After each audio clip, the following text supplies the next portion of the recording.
Sir இப்போ வேரில் வந்து நல்லா பியூர் வெள்ளையாக தான் இருக்குங்க, ஒன்றும் பிரச்சனை இல்லைங்க சார். இதெல்லாம் புது வேர் தாங்க சார் இதெல்லாம். என் பேர் வந்து ஐயப்பனுங்க. இது நான் ஈரோடு மாவட்டம் கோபி தாலுக்காங்க, டிஎன் பாளையம் என்னோடய சொந்த ஊருங்க. நான் வந்து புதுசாக ஒரு விவசாயம் பண்ணிட்டு இருக்கிறேங்க.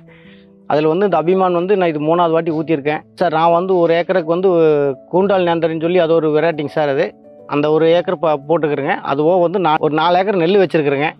இப்போ இது வந்து இது நாள் வரைக்கும் நான் வந்து வேறு ஒரு தொழில் மோட்டார் தொழில் பண்ணிட்டு இருந்தோம். புதுசாக விவசாயம் பண்ணலான்னு சொல்லி பண்ணியிருக்கிறோம். அதுக்கப்புறம் இடையில வந்து பார்த்திங்கன்னா இந்த அபிமான்னு சொல்லி நான் ஏபிகேஎஸில் வந்து விளம்பரம் பார்த்து அதுக்கப்புறம் நான் வாங்கி இப்போ இது 3வது தடவை பண்ணிக்கிறேங்க. பரவாயில்லைங்க சார், அது வந்து நல்லா தான் தெரியுது. தண்ணி இங்கேருந்து வருங்க சார். இப்போ வந்து இந்த இடத்துல இது கட்டினா இந்த பாத்தி 1 2 3 பார் தண்ணி பாயுங்க.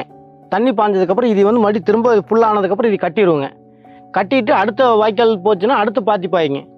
அடுத்து பாத்தி பாயிறப்போ மறுபடியும் 3வது பாத்தி பாயிறங்கிறப்போ இதுக்கு வந்து நான் வந்து 200 லிட்டர் பேரலில் 2 லிட்டர் அபிமான் கலந்து வச்சுருப்பேங்க.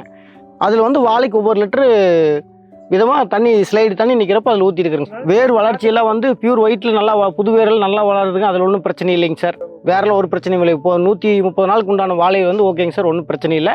4 மாதம் முடிஞ்சு 5வது மாதம் நடக்குதுங்க.